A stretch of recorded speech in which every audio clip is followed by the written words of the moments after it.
Just because there was a woman at the dinner, my wife of 5 years suddenly asked for a divorce. She said, "Arthur, you've hurt me so much. It's just that you're taking advantage of my love for you. Now I'm tired. Let's get a divorce." I was a little surprised, fearing she might change her mind. I signed the divorce agreement without hesitation. Strangely, at that moment, I suddenly saw some strange comments flashing across my mind. The comments said, "How tough your words are now. Your knees will be just as soft later. Sit tight. The male lead is about to be heartbroken. The female lead is awake. A man like the male lead should just die of a dirty disease." I curled the corner of my lips. Relying on a man's support is nothing to brag about when it comes to being a leading lady. The prodigal son will never return, so don't even think about saving the marriage. Chapter 1. As soon as I returned home, I saw Serafina sitting in the living room with a pale face, looking like a ghost. When the lights were turned on, she stood right in front of me. I was startled, unable to suppress my voice. "Serafina, are you crazy? Sitting here in the dark, trying to scare me at night?" Even though we'd been married for 5 years, I still didn't know how to interact with her. Every time I saw her face, a vague discomfort filled my heart. I thought she would shout at me like she always did, but unexpectedly, her tone was oddly calm. "Arthur, I saw everything at the restaurant today." I paused, not taking it seriously, and continued walking upstairs. "Let's talk about it tomorrow. I'm really tired today." She grabbed my sleeve, preventing me from leaving, her voice tinged with a sob. "Why, after all these years, won't you even look at me? You'd rather mess around with those flashy women but won't touch me. Do I mean nothing to you?" I gave a sarcastic smile. "Yesterday, I had a dinner with friends, and there were some female classmates I hadn't seen in a long time. We were just catching up, talking about old times. Was that a problem?" I pried her fingers off and said coldly, "What are you making a scene for? Those women are my high school classmates, and I told you before we got married that I would never fall in love with you. It's your own fault for getting the wrong idea. How many times do I have to say this for you to understand?" She staggered back a step, tears welling up in her eyes. "High school classmates? Arthur, I've loved you for 10 years. Even a dog would wag its tail for me. I told you not to get too close to other women. I'd get jealous. You're doing this just because you know I love you. Do you think I can't live without you?" "Serafina, I honestly wish she would get a dog and stop bothering me. If it weren't for her shamelessly climbing into my bed back then and pressuring me with my parents, I wouldn't even find her worthy of a glance." I didn't know what she was imagining, but suddenly she let go of my hand, forcing a bitter smile. "Let's get a divorce. Someone like you, cold-hearted and heartless, doesn't deserve my love." This wasn't the first time she'd mentioned divorce. Every time she said it, we'd go through a long period of Cold War. Soon, she'd be running back to me, begging for forgiveness, saying she just got too angry. So I didn't take her threats seriously. I smoothly pulled out the divorce agreement from the drawer and handed it to her. "Sign it if you've made up your mind. Don't go back on your word." She snatched the agreement, signed it without a second thought, and then coldly tossed the document on the couch. "Don't worry, I won't bother you, not even if I die." I carefully put the divorce agreement away, watching her silently return to the bedroom to pack her things. Before leaving, she even said, "Arthur, loving you was the biggest mistake of my life." Loving? I couldn't help but laugh inwardly. Did she even deserve to say that? I stood by the floor-to-ceiling window, watching Serafina walk away downstairs, silent for a long while. Is it finally over? I felt no emotion about her leaving. After all, no one forced her to marry me. From the beginning to the end, it was all her own wishful thinking. "Alara, I promised you I'd take care of her. I can give her everything except love. Now she's the one leaving, so don't blame me." Chapter 2. The next morning, before I was fully awake, the phone rang. As soon as I answered, Alaric's annoying voice came through the line. "Arthur, do you know who I saw last night?" Before I could respond, a sudden dizziness hit me. In front of my eyes appeared a screen, accompanied by a cold electronic voice. "Plot twist progress, 70%. I froze for a moment, rubbed my eyes hard, but the screen didn't disappear. Just as I was about to reach out to touch the screen, comments started flooding in. Is the male lead going to start being a simp for his wife now? Huh. Serves him right for not cherishing the female lead. Look at him pretending to be all righteous while using the female lead as Alara's replacement. Wait until the second male lead takes the stage. The male lead will probably not even have a place to cry. What the hell? Male and female leads? Plot twist. I recognize all these words, but why do they seem so abstract when put together? That day, I studied 100 novels, and after reading The 99th Escape of the Little Wife and CEO, Stop Self-Harming, the lady's already married, it hit me. It turns out that the world I live in is a fictional world from a novel.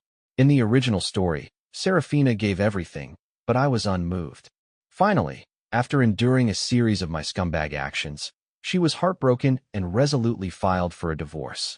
With the help of the second male lead, she made a stunning comeback and became a sought-after fashion director, adored by everyone. When I finally realized my feelings for her, I was at her doorstep, eyes red, begging for just a glance from her. Seeing that I was silent for a long time, Alaric thought I was heartbroken and suspiciously asked, "Wait, did you really fall in love with her?" I leaned back on my pillow, pinched the bridge of my nose, and said with annoyance, "If you're sick, go see a doctor. Goodbye." Wait. Don't you want to know who I saw? Instead of worrying about who Alaric saw, he should spend some time looking at the financial reports. Maybe he could make a profit. He chuckled. "I saw Serafina. She was being held by some guy. Is that it, Arthur? Aren't you afraid Serafina will really leave you?" I put down the newspaper and smiled lazily. Her legs are attached to her body. Whether she stays or leaves, it's her choice. Hey, after all, she's loved you for so many years. Aren't you even a little moved? No, she's always shouting for a divorce. Has she ever actually gone through with it? I've heard those harsh words so many times my ears are about to get calluses. Before long, she'll come running back to me. I didn't even try to hide the mockery in my voice. Alaric sighed and said, "If there was a woman who loved me like that, I'd get her the stars if she asked for them. Would you still like her if she killed someone you loved? To have one's cake and eat it too? For me, she's purely disgusting," I said, pinching my temple, my voice cold. Chapter 3. Back in the day, Serafina, knowing full well that I was already dating her sister, still relentlessly pursued me. She had nothing better to do every day but follow me around, chase my car, and secretly take pictures of me while I slept. She even crazily filled my bedroom with cameras, and in front of her sister, she confessed to me, "Arthur, I like you. Will you be my boyfriend?" When I rejected her, she wasn't upset. Instead, she flashed a bright smile like a little sun. "All right, I'll confess again tomorrow. One day you'll realize I'm a better match for you than she is." To prove that she was more suited for me than her sister, she somehow got her hands on a spare key to my house. Every night she'd sneak over, cook dinner for me, and warm my bed. One time, she even snuck into my bedroom completely naked to give me a big surprise. I was so fed up with her that I considered calling the police, but Alara would always shake her head tearfully, begging me not to send her only sister to jail. She's my sister. I promised Mom and Dad I'd take care of her. I hated that I couldn't do anything, but kind people don't always end up well. The year we were preparing to get married, Alara was diagnosed with stomach cancer and didn't have much time left. On her deathbed, she entrusted me to take care of Serafina. I had wanted to refuse, but she cried, calling my name, "Arthur, I've never asked anything of you. The only thing I can't let go of is Serafina. Please promise me. If one day she makes a terrible mistake, please let her off the hook." Reluctantly, I agreed. Who would have thought that Serafina would take advantage of me being drunk, crawl into my bed, and have reporters waiting to catch me in the act? The scandal was huge. The Beaumont family, in order to prevent the public backlash, forced me to marry the woman I despised most. Everyone said she had finally gotten what she wanted, becoming my wife. No one asked if I liked her. Hearing my lack of enthusiasm, Alaric quickly changed the subject. "Hey, stop thinking about all that. Let's go grab a drink tonight." "Sure." After hanging up, the silent screen was filled with comments again. Dog male lead. "The harder you act now, the softer you'll be later. Just wait for the tears to flow." The scumbag male lead is trash, mistaking a pearl for a fisheye. Alara is nothing compared to Serafina, not even a single hair. Wait until the female lead is in another man's arms. Won't the male lead lose his mind? I couldn't help but laugh. These people are as foolish as Serafina, probably reading so many novels that their brains have turned mushy. The progress bar on the screen suddenly lit up. Plot twist progress, 50%. The comments started flooding in again. Am I seeing things? Why did the progress go down instead of up? Does the male lead really love the female lead? This is just the first day. The dog male lead is definitely pretending. He's probably terrified inside. Let's wait for him to beg. That evening, I drove my black Kian to Zenith Bar as planned. Before I even entered, I saw Serafina walking toward me, arm linked with Damien's, head held high with a hint of provocation in her eyes. As she passed me, she coldly said, "Excuse me. The path is so wide," and she had to walk right past me. Huh. I resisted the urge to roll my eyes and slightly stepped aside. Damien glanced at me indifferently, a playful smile curling at his lips, then extended his hand in a clear show of dominance. "Beaumont, long time no see." I raised an eyebrow and chose to ignore them, about to walk ahead, but he grabbed my arm and in a voice only the two of us could hear, said, "Didn't expect Serafina to have been married to you all these years and never shared a bed. TSK, TSK, so it's you who's the problem, huh?" I looked up at Serafina in disbelief. She was a virgin, so nothing ever happened. Back then, I had thought I understood human nature, but in the end, I was completely played by one woman. As I stood there in a daze, comments popped up on the screen again. "Huh, serves you right, dog male lead. Didn't cherish her, and now someone else will. Huh." When the female lead no longer loves the dog male lead, he'll realize that late feelings are as worthless as cheap grass. Wait, doesn't the second male lead's words sound odd? It's making me uncomfortable. Probably a simpy guy. Hope he ends up with a guy like the dog male lead. I didn't even pay attention to those comments. Casually, I said, "So, should I thank Damien for taking the trash out for me? The air at home's much cleaner now. Thanks." Serafina's beautiful face instantly turned pale. Her long nails dug into her palm. It was painful just to watch, but frankly, I didn't care. She yanked Damien away, coldly saying, "Don't talk to trash. He's not worth it." If she had been a bit more observant, she would have seen the flicker of impatience and anger on Damien's face. The so-called second male lead, bah, hypocrite. I patted Damien's shoulder with pretended casualness and comforted him. Didn't expect Damien to end up being kept by my ex-wife. You've really lost all your dignity. TSK, TSK. Now both of them were clearly unhappy, but that's all that matters to me. I shoved my hands in my pockets and waved at them.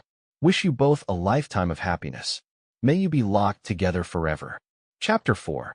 When I arrived at Alaric's private room, he grinned and threw his arm around my shoulder, giving me that "I understand you" look, before immediately handing me a beautiful woman. I frowned, swatted his hand away, and pushed the girl out of my embrace. She seemed like she was probably out working for the first time and flinched a little. I sat on the leather sofa, crushed the cigarette in my hand, and said, "Don't try this on me. Alara is watching from up there." The girl froze for a moment, her hands clutching the sides of her skirt anxiously. She slowly lifted her head, her eyes slightly reddened, and her beauty was breathtaking. I'm sorry." I glanced at Alaric, who was grinning like an idiot, and felt a headache coming on. "Get lost." "Ah, don't be mad," Alaric said, laughing as he pulled the girl to sit next to me. "I'm not interested. You can leave now." I stood up in disgust and moved to the other sofa. Her eyes were filling with tears, and her face turned pale. It was like she had made a decision and walked up to me, her steps hesitant. "Can I stay in the corner? I won't disturb you. If I don't stay long enough, my supervisor will cut my pay. I promise I won't make a sound. I'll just stay in the corner." I was a little lost in thought, and my mind wandered back to when I first met Alara. She was so small and frail from malnutrition. Only her big eyes stood out, so beautiful. She and Serafina were switched at birth, the fake and the real heiress. After Serafina went back to the Caldwell family, Alara should have returned to her biological parents, but to her surprise, all her relatives were gone. The Caldwell family allowed her to stay, treating her like their own, yet when Serafina bullied her, they turned a blind eye because she had lived a life that wasn't hers. Serafina's anger was directed at her. In the dead of winter, Alara wore a thin dress, kneeling in the snow. Her exposed arms were covered in a mass of scars, old and new, a painful sight. When she saw me, she quickly averted her gaze, her fists clenched in anxiety. It made one instinctively want to protect her. "Fine, you can stay in the corner," I relented, my heart softening. "Thank you." The girl smiled through her tears, happily going to sit in the corner. Alaric set up a card game with chips and cards scattered across the table. My luck was terrible that night. and I lost 18 rounds in a row. Frustrated, I leaned back and glanced at the girl in the corner. My voice was a bit hoarse as I spoke. Hey, draw a card for me. If you win, it's yours. She looked up at me, hesitating and unsure. Me? I nodded. If you lose, it still counts as mine. She seemed to breathe a sigh of relief and cautiously drew a card, handing it to me. I was about to open the card when the door to the room suddenly opened. Arthur, I just saw Serafina in. Spit it out quickly. Can't you see I'm busy? I focused on the cards in my hand. What should I play? I saw Serafina kissing Damien at the bar. They were all over each other. Aren't you going to take a look? The room immediately fell into a dead silence. Everyone held their breath, and the mood grew tense. Although I didn't like Serafina, I was still known as a player in the dating scene, but I always gave her face. I never publicly said anything bad about her. We each played our own games, and when necessary, we pretended to be the loving couple. But now, to be suddenly cuckolded, everyone was waiting for my reaction. Even the once quiet comments on the screen began to scroll furiously. He's here. He's here. The classic scene is coming our way. OMG, we're about to witness the two guys fighting over one girl scene. Hey, late love is more pathetic than cheap grass. The dog male lead is about to beg the female lead not to leave him. I scoffed and didn't respond, continuing to look at my cards. Maybe I was silent for too long because Alaric couldn't help but pat me on the shoulder. Why not go out and check? Who knows? Maybe what? Reconcile? Don't even think about it. It had been so hard to get rid of her, and now he wanted me to go back into the lion's den? Not a chance. I patted the girl on the shoulder and laughed. Scolding, stop looking at them. Look at your cards. It's our turn to play. She hesitated, nervously drawing a card, glancing at me. When I nodded, she placed the card on the table. The comments on the screen quickly started scrolling again. Why is the male lead still sitting there? Shouldn't he be thinking about how good the female lead is? He's probably just pretending to be strong, but deep down, he's already planning to apologize. I wasn't sure if I was the only one who could see this weird stuff, so I tentatively asked Alaric, "Can you see all this strange text?" He looked at me with a puzzled expression, as if to ask, "Are you stupid?" Well, I guess it's only me who can see it. The progress bar on the screen didn't change, as if waiting for me to see that scene and regret it. Curiosity got the better of me, and I picked up the card, calmly saying, "I'm going to take a piss." Alaric laughed, still pretending like you don't care, just saving face. Huh? I rolled my eyes at him and walked out. Chapter 5. As soon as I left the private room, I saw Serafina hurrying towards the restroom. I was about to call out to her when I heard Damien's voice coming from the next room, talking to his friends. "Damien, you really like Serafina? She's been sleeping with Arthur for so many years. You'd be better off finding someone cleaner. TCH, you don't know. She's still a virgin, but in bed she screams so loud. When she wears a bodycon skirt, it's just irresistible. I like her, but it still bothers me that she lived with my archenemy for 5 or 6 years." Through the crack in the door, I saw Damien take a deep drag on his cigarette, a look of reluctance in his eyes. Is this what the deep second male lead looks like in novels? Just as I thought the screen comments would start flooding in again, everything was eerily silent. "What are you doing here?" I was about to leave when a cold voice came from behind me. I felt a little awkward, since I had overheard things I wasn't supposed to hear, but I quickly regained my composure. She frowned, lifted her head high, and walked towards us with large strides, her tone unusually cold. "I'm no longer your wife. Please show some respect." With that, she tried to push open the door to enter. I grabbed her wrist, sneering at her. "Serafina, don't think so highly of men, especially in our circle. Don't come running to us like some stray dog, not even knowing the difference." I wasn't sure if I imagined it, but just as the words left my mouth, the corner of her lips curled up ever so slightly, almost like a fleeting smile. She immediately slapped my hand away. "Now," I muttered under my breath, "that really stung." She spoke, her voice laced with disdain. "Are you talking about yourself? Arthur isn't as cold-blooded as you. It was my stupidity that made me choose the wrong person, so even if you begged me, I wouldn't get back with you. Let go." I silently let go of her wrist and gave a faint smile. She shot me a smug look and elegantly pushed open the door, entering the private room. I stood there like a statue, not moving until Alaric nudged me, snapping me out of my trance. Cold sweat had already soaked my back, and my gaze was fixed on the door. I couldn't quite describe what I had just done. The disgust in my heart was overwhelming. My bro understands. You don't be upset. Let's go grab a drink. In front of me, the progress bar on the screen started to rise. Chasing wife progress, 60, 80, and finally stopped at 90. The female lead is so cool. The scumbag male lead deserves it. Now he knows what it's like to be heartbroken. When the progress bar hits 100, the female lead will inherit the scumbag male lead's billion-dollar fortune and live a perfect, shameless life with the second male lead. I clench my fists. Why was my ending so casually brushed aside? Who Serafina liked was none of my business. But if she thought she could step on me, using me as a stepping stone for her own happiness, she could forget it. My fate would only be in my hands. I don't know if it was my thoughts that influenced it, but the progress bar suddenly dropped, followed by a shrill mechanical sound. Warning! Warning! Plot reversal progress abnormal. Plot reversal progress abnormal. Progress 60.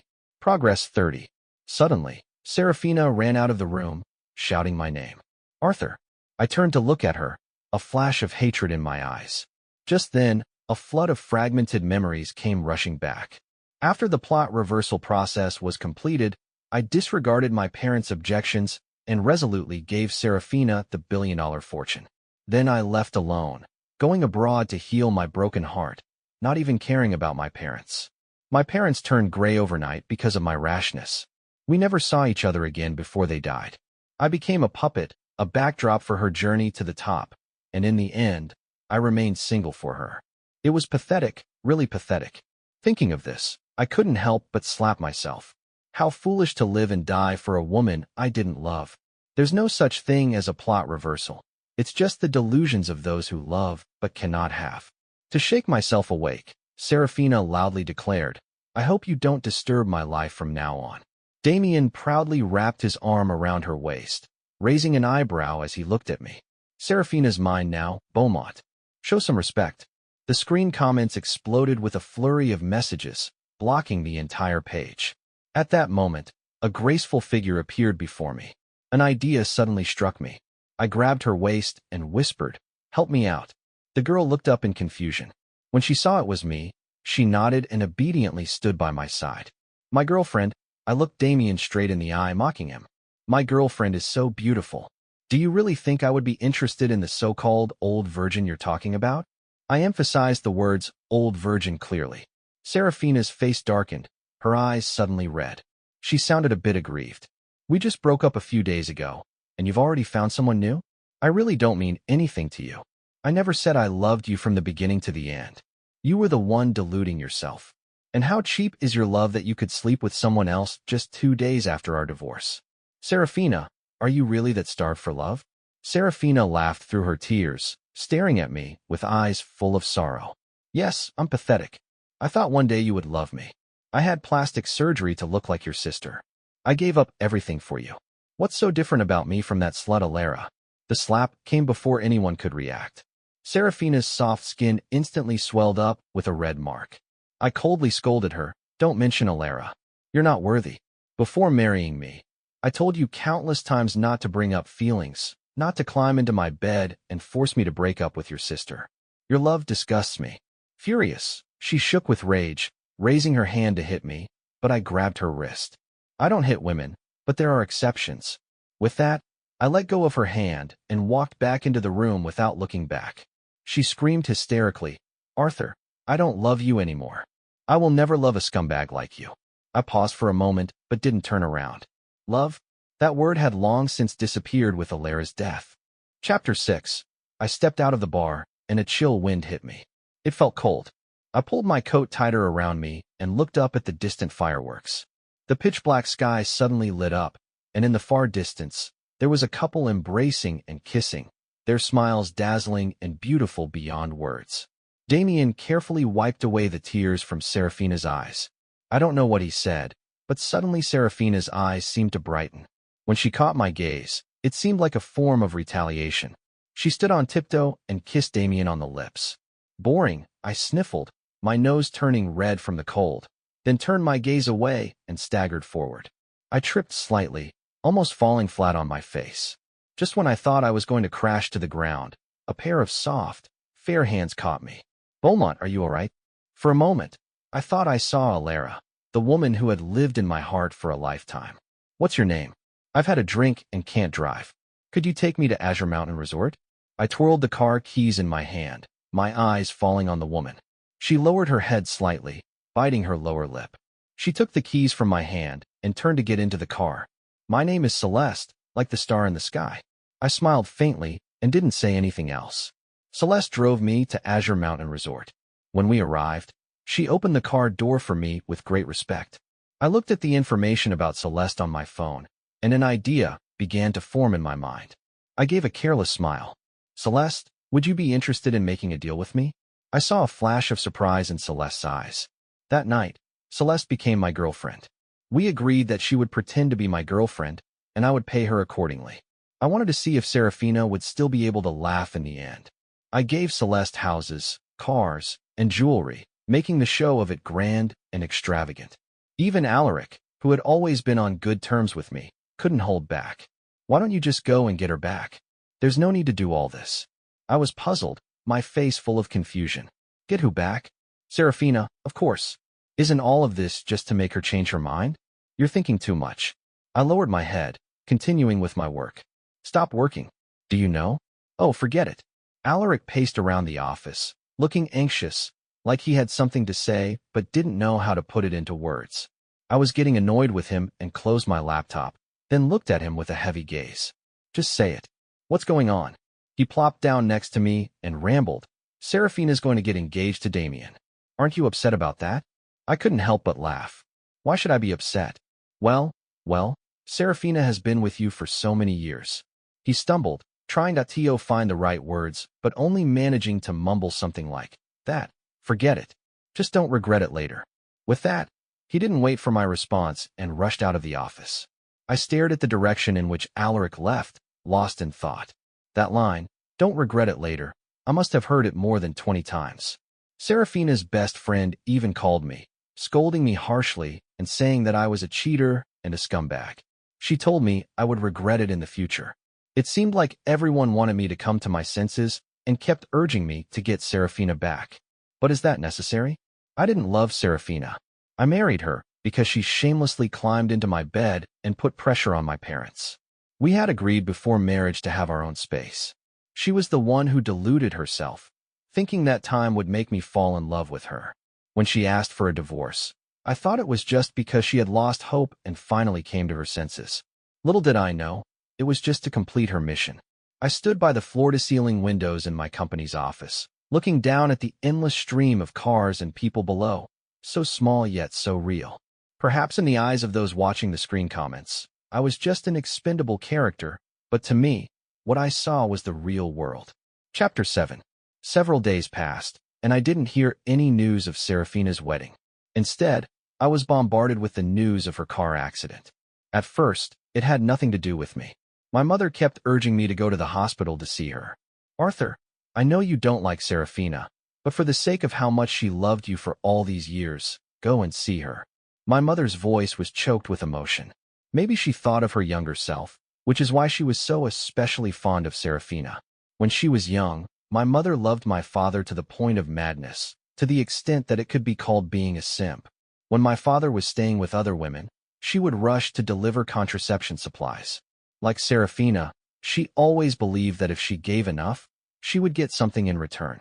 She always used to say to me, if it weren't for you, I would have divorced your father long ago. As a child, I felt guilty, thinking that I had burdened my mother. If it weren't for me, she would have lived a happy life. This guilt lasted until I grew up. When I finally had the ability to protect my mother, I urged her to divorce my father, but she stubbornly refused. Instead, she pressured me to marry a woman I didn't love. Mom, you know I don't like her. I find even looking at her disgusting. Why do you have to force me?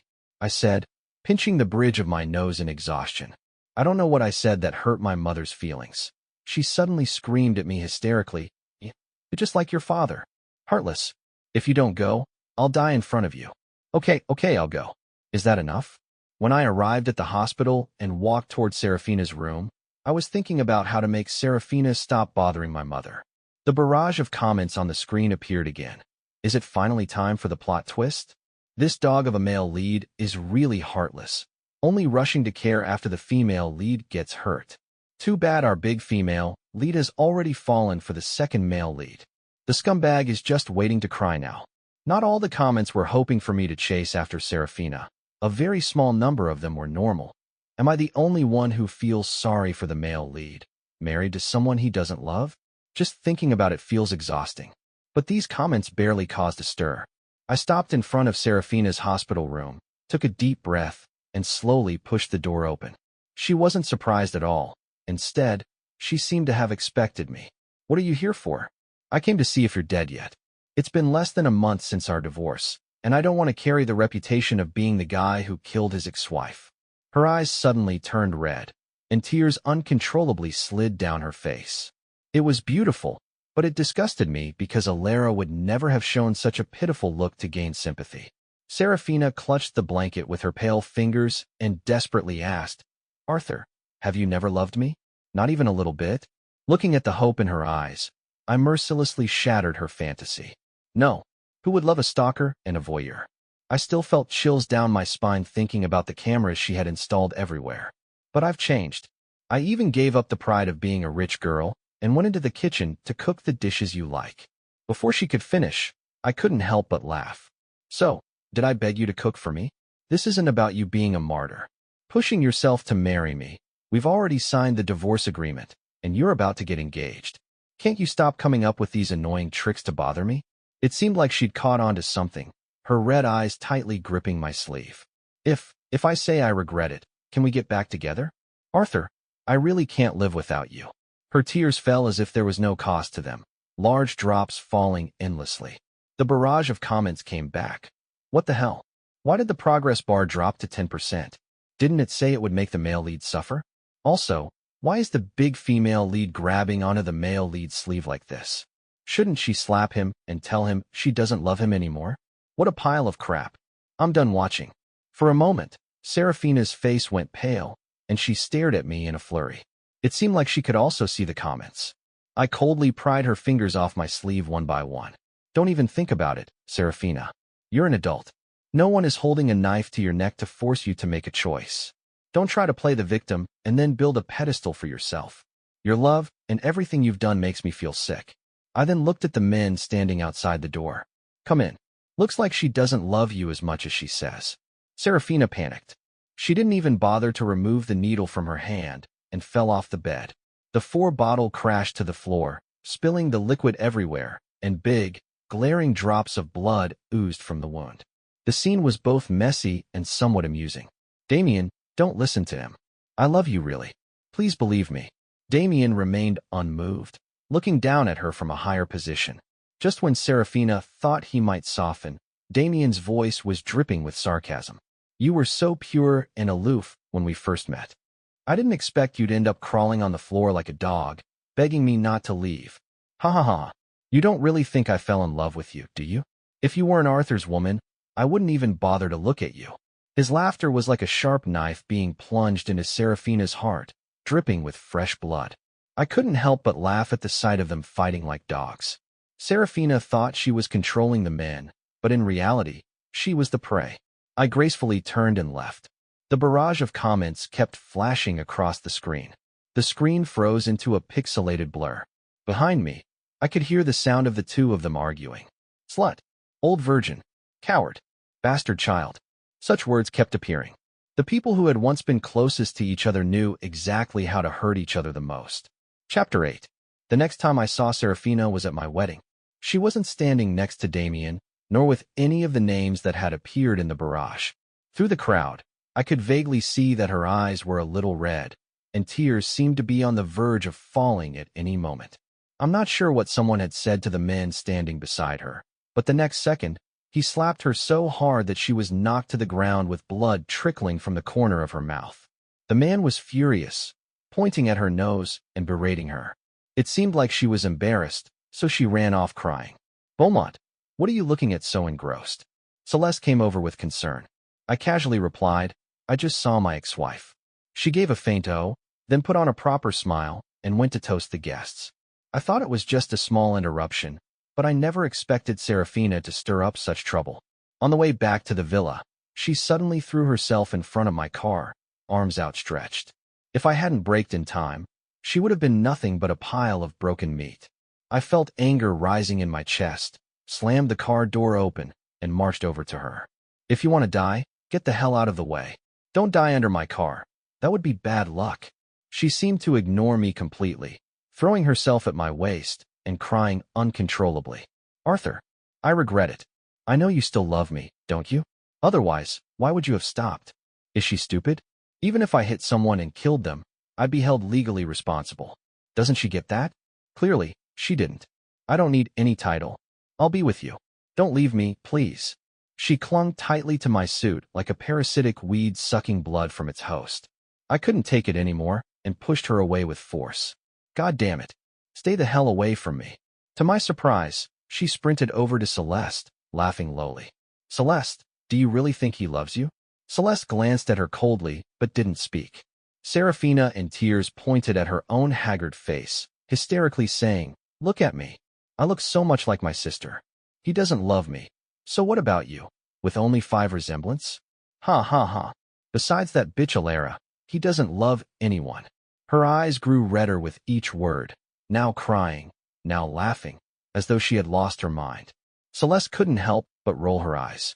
Who said I want his love? He's powerful, and in his heart there's a first love, but so what?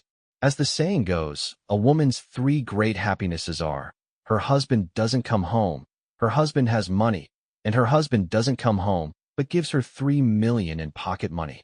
Serafina, you're still too young. After speaking, she didn't bother to look at Serafina's expression and directly grabbed my hand, pulling me into the car. In the darkness, only Serafina sat there slumped, lost in deep self-doubt. I'm the female lead. So why? Why doesn't anyone love me anymore? Inside the car, I gave Celeste a thumbs up. Well done, Celeste. Celeste, a little timid, flashed a flattering smile at me. Beaumont, since that went so well, can I get a little extra pocket money? Add it. I waved my hand grandly and added 1 million to her account. Thank you, Beaumont. Celeste was so excited she nearly jumped up.